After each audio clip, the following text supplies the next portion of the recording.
Here we go, folks. Welcome back. It's time just for a wee video, catches up, get some reaction to Uefa's announcement today on how domestic leagues are supposed to complete this season. I'm joined by Martin again. Martin, thanks for joining us again at short notice tonight. UEFA have made this announcement today. Not too much in it. I'll just read a little bit, nothing too spectacular. They've advised, obviously, that they still want all domestic competitions to make their best efforts to complete domestic competitions before the Champions League and Europa League resume, which they hope is going to be in August. But in the statement, they outlined two sets of circumstances in which it would be acceptable to end a season prematurely, including the existence of an official order prohibiting sports events so that domestic competitions cannot be completed before a date that would make it possible to complete the current season in good time before next season. So that's Holland, for example. They've banned all major events until September. Or insurmountable economic problems which make finishing the season impossible and would put at risk the long-term financial stability of the domestic competition and or clubs. So, Martin, that's pretty obvious there. What one of those applies to Scotland? As I say, nothing too spectacular in it, nothing too unexpected. What would you make of it? Well, it's fairly consistent for what was said the other day. I don't think too much has changed in terms of the rhetoric. The thing that Scotland has in its favour is that the resolution was backed unanimously by the vast majority of clubs. So there's already a strategy put in place for what UEFA discussed. There's a lot of clubs that do need the money. The date that was discussed was August 3rd. They're now saying that they don't think football's going to be resumed until potentially January of next year. I've said all along I would prefer the games to be played. I would want the league to come to its natural conclusion. The probability of that happening now is infinitesimal. We might as well get real. It's not happening. Unfortunately, we're not going to see Celtic for a long time. Other things will take precedent. That's understandable. Now, according to what UEFA said today, there's two ways to look at it. One, what's insurmountable with regards to finances. I think that would probably categorise a lot of the clubs in Scotland. And then the only thing I did have an issue with was the situation about being able to determine it against and then who was given places on sporting merit. The league should be concluded exactly as it stands. If that's the way that it's going to be done, it should be concluded exactly as it stands. And what was agreed in the resolution was passed, irrespective of a couple said otherwise, the vast majority wanted that to be put in place. The guidelines have been put now. I think, according to what I know and what I read earlier on, they're now speaking with UEFA. I think there'll be a meeting. The delegation will probably address it tomorrow. And I think by the time it hits, I'd imagine next week, you'll probably hear that Celtic have been crowned champions in Scotland and Hearts have been relegated to the Championship. Aye, as you say, when we spoke before, we mentioned behind closed doors, but I just don't see the Scottish Government have basically vetoed that already. There's only one outcome for me now, and it looks like it's going to be called on points per game, as you said. The resolution is there now, it's in place, and what UEFA have done today is just confirmed that can be finalised. I think the SPFL need to show, demonstrate that there's economic problems to justify it, but everything's there and in place. I did touch on it with Kenny last week, so I don't want to get into too much detail on it, but what were your thoughts on how the whole resolution debacle unfolded? Well, it wasn't ideal, was it? It was pretty amateurish. The situation with the casting of the votes, the circumstances found in Dundee, it never looked very good, put it that way, didn't it? It wasn't presented in a particularly professional manner. I think the difficulty was that I don't think that many clubs wanted to vote yes. I think they were trying to be pragmatic and think for the benefit of the league in its entirety and not just in a sort of inward-looking, selfish concept. And I totally understand sort of the Hearts' perspective going into potentially remaining 8 games, the bottom 6, and what could be determined in the remaining games to keep them in the league. I get that. But But there was so much bluster and there was so much hysteria and there was just so many ridiculous statements. I mean, Jesus, it was like a kid was writing them with crayons at times. Some of the stuff that was coming out was just laughable. Just for reassurance, there is absolutely no tainted title here. Celtic are 13 points ahead, and if the word unsurmountable was used, retracting it for finances, it unequivocally is unsurmountable. Celtic weren't getting caught. We were only going to go further ahead in our remaining game.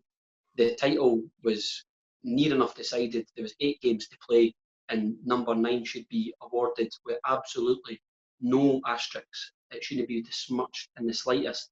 The league was won fair and square. We've played 80% of the games, and Celtic have yet again shown their class, stormed ahead.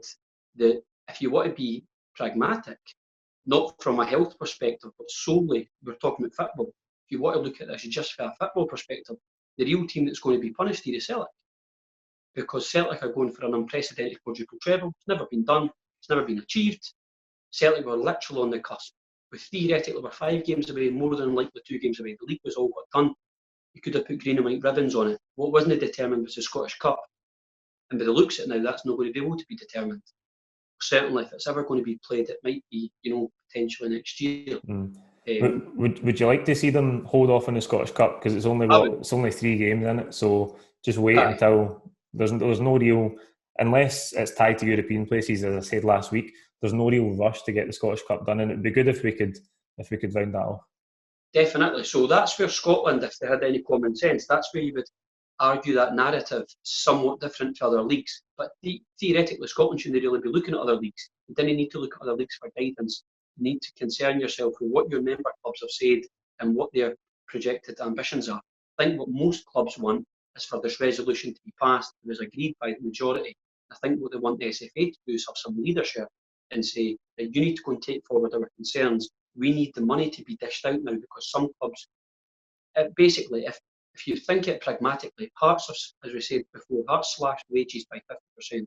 Rangers were right in that stuff because it was, it was a smokescreen because they're in so much financial concerns. They've got absolute serious worries over the running costs of that football.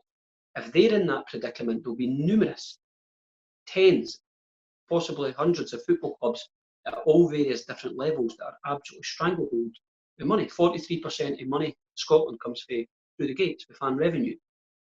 Clubs currently aren't getting any, and they need it. So the quicker we can act, the better. But there's absolutely nothing to say that, yes, the league can be determined, but the cup's totally and utterly different. So if you've got the Scottish Cup, you've got 3 games, 2 semis and a final. Allow the games to be played, hold off on it, keep that until you get to a situation where the games can be played again. And if, for example, that is Christmas, then so be it. Play it in Christmas. But let that run to its natural conclusion. It's only 3 matches. The league, for it, however, what's the point in constantly going around in circles? You just need a bit of clarity and you need a bit of leadership, and you need to just say, listen, we've met the criteria, the league needs to be pulled. Uefa have said the preference would be play your remaining 8. If you can, there's been an agreement put in place. Well, Scotland's already done that. They were a step ahead with the resolution. Resolution's passed. They should go to the member clubs, say this is now going to be pulled. The league's been concluded. It finalises as it stands. But as unfortunate as it is, it's out with our control. Here's your money. Take it. And that's it. Problem solved. It's not ideal, but they're unprecedented times. What can we do? Just needs to get finalised. I do honestly think with the cup, though, they should hold back on that. I'm still looking forward to that party in Celtic way. Aye, exactly.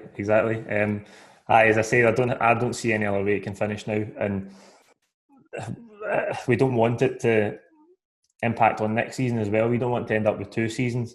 That you don't want next season to be truncated or anything like that. So I think it's the only way I can see it finishing now. The other thing I want to touch on is obviously talking about financial implications for a lot of clubs. Celtic, obviously the wealthiest club in the country by a mile. We've got all that money in the bank that we talk about every transfer window. But do you think this could have any implications for us when you think about, obviously we don't know how the transfer window is going to play out across Europe with the whole situation, but do you think we might end up in a situation where we could see an Edward go, maybe an Aya, McGregor if there's interest, like if there's big money put on the table? Do you think this situation might impact that? In one word, yes. It would have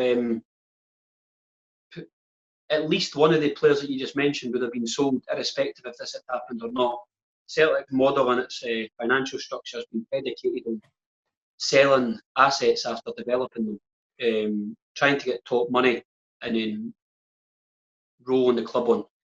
It has a financial deficit because it can't achieve the revenue that's so lucrative in the Premiership with regards to Sky and so on. It tries to get in the Champions League. Sometimes they fail in regards with transfer targets and taking the club to another level. Sometimes they need to speculate, to accumulate, and that's been proven in the last few years as far as Champions League is concerned. But whenever there's a shortcoming, like if we don't get in the Champions League, we sell our highest asset, and then we almost recoup the money to achieve an equilibrium as far as the balance books are concerned. So the guys in the suits, the AGM, can say how many pounds they've got in their dividend. But as far as this is concerned, I think Celtic will take a massive hit, more so in terms of a lot of other clubs purely predicated on the wage bill. The wage bill at Celtic is astronomical.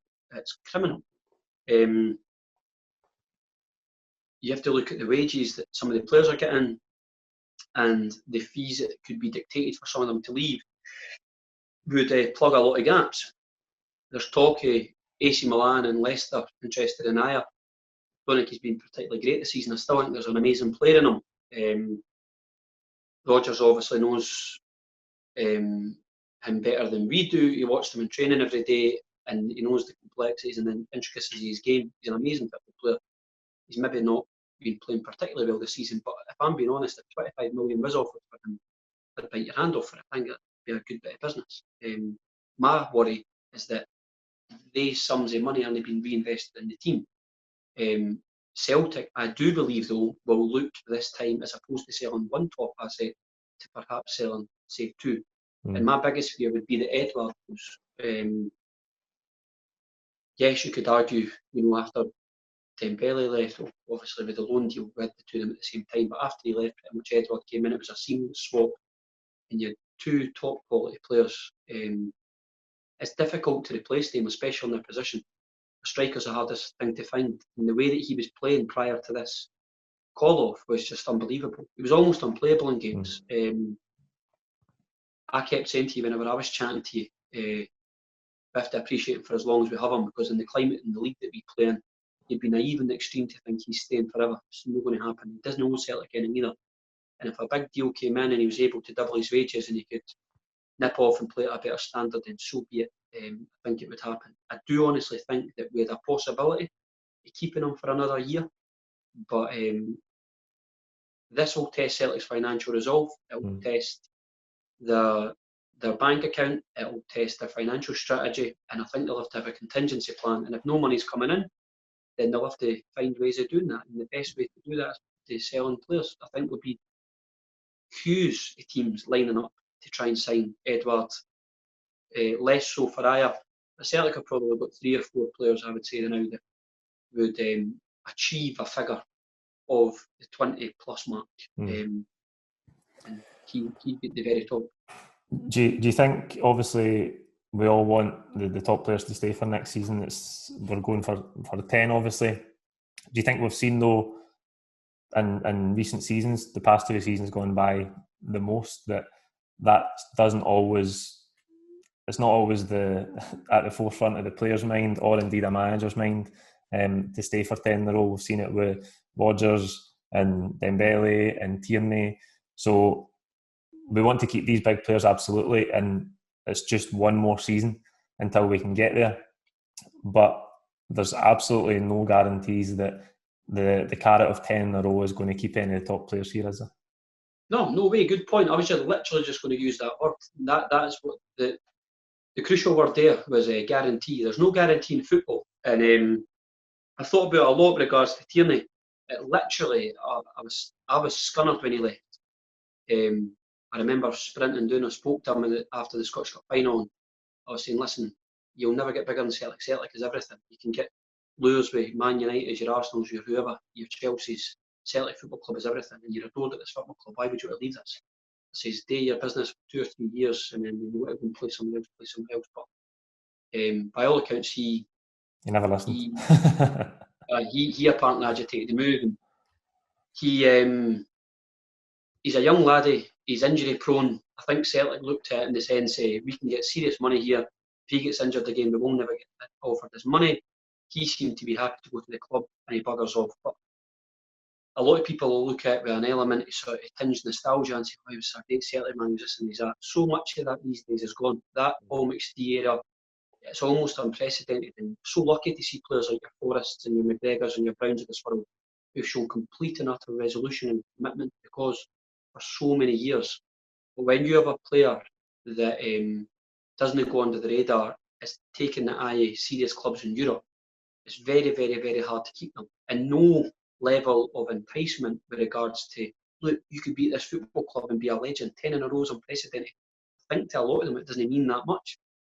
For as much as they must enjoy the adulation of the club, the support, the size, the magnitude, going to Australia, they're still getting bombarded. Go to America, you see Celtic jerseys, Celtic's everywhere.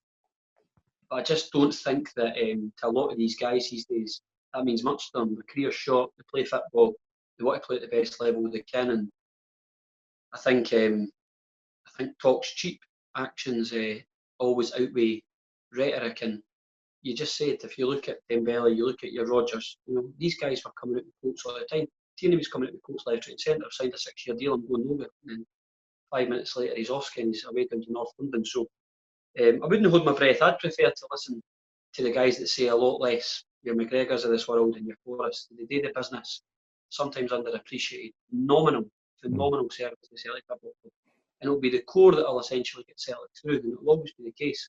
You'll be able to fill gaps and you'll be able to buy players. Our problem has been when we've lost top quality so far, especially in the last 4 or 5 years. I don't think we've certainly not improved, but we've sometimes fell short even being able to match it. Left backs, hideous. Me and you could probably play in front of the pair of them. So I think we have to have ambition. We have to stop constantly just looking and having tunnel vision as far as the league is concerned. We're a massive football club with huge expenditure, and I think what we should be doing is, yes, always focus on the league. That's the primary concern to get you in Europe. Celtic should be a team now that's trying to take something in Europe. And if our level isn't the Champions League, try and get there. But if we try and get in the Uefa Cup, we shouldn't be happy and accepting we got to the last 16. We should be battering teams like Copenhagen. And that's not an arrogant perspective. We just should. We're a bigger club. We're better supported. We've got a better infrastructure, facility and playing group. And that's a key component. Support doesn't win you football games. Your team does.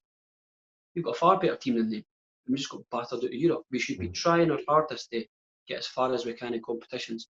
I think when you're able to set your stall out and say, this is our ambition, you attract the bigger players and you also keep players. I think the players that are here kind of know where the level is. And if it's getting to a glass ceiling, they want to progress and push on and play at a better level. So there's no guarantees. You can't say just stay here for 10 in a row. You have to give the players more than that. You have to incentivise them. Definitely. One last thing tonight, mate, before we finish up. You wanted to touch on some great work that the Green Brigade are doing at the moment. Definitely. The main thing I would say is it shouldn't be normalised. It shouldn't be accepted as this is something that is a normal thing. I was touching on with you earlier on. I've had chronic dental pain in the last week. I had an abscess and I couldn't get seen in an emergency hospital after 3 nights an inability to sleep because the staff unfortunately have had PPE. We're talking about gloves here in one of the richest countries in the world. It's absolutely shambolic. It should be a thing of national shame. But the fact that the group are chastised so much, they were actually criminalised by the government, chastised at every opportunity by the press, and they do phenomenal work. The work that they do with food banks, they work in the community, the work that they do with Palestine. They're an absolute asset to Celtic, and they should be seen as that on a constant basis. They embody a lot of what Walfred and Davitt and Glass were all about, and the work that they're doing now is just unbelievable, albeit it shouldn't be necessary to go and collect so much money, and the contributions again for the Celtic support and further afield is so appreciated, and it just shows that constant understanding of community solidarity. They've raised thousands of pounds. If you want to support them, go on North Curve on Twitter. or their PayPal at the Green Brigade, and you can chip in a fiver or whatever you can afford. But they're doing amazing work. They're showing incredible gestures of kindness to nurses and frontline staff, sending hampers and care packages. Now they're sending PPE. It's heartwarming. It's really, it's phenomenal. And it kind of, in times of crisis, you always see the best of humanity. And Celtic are never far behind to just this. The best thing about Celtic Football Club is the support, bar none. It's the consistent, it'll never change. And as long as you adhere to the thinking and the understanding of the philosophy of the club, you'll not go far wrong. And the guys and the lasses in the Green Brigades generally keep that close to their the forefront of their thinking. So the work they're doing now is amazing. It deserves plaudits. I mean, loads of people haven't even heard it. It's not made a single inch or a line in a newspaper, which is a travesty. But more credit to them. They're a credit to the club, and if you can support them, I would encourage you to do so. Just fire on their page, and if you can chuck them a few pound or just even a message of goodwill, get on board. Absolutely, man. What a good way to end it. Martin, thank you very much for your time as always, man. Talk to you soon, eh? Top man. Cheers, man. Take care.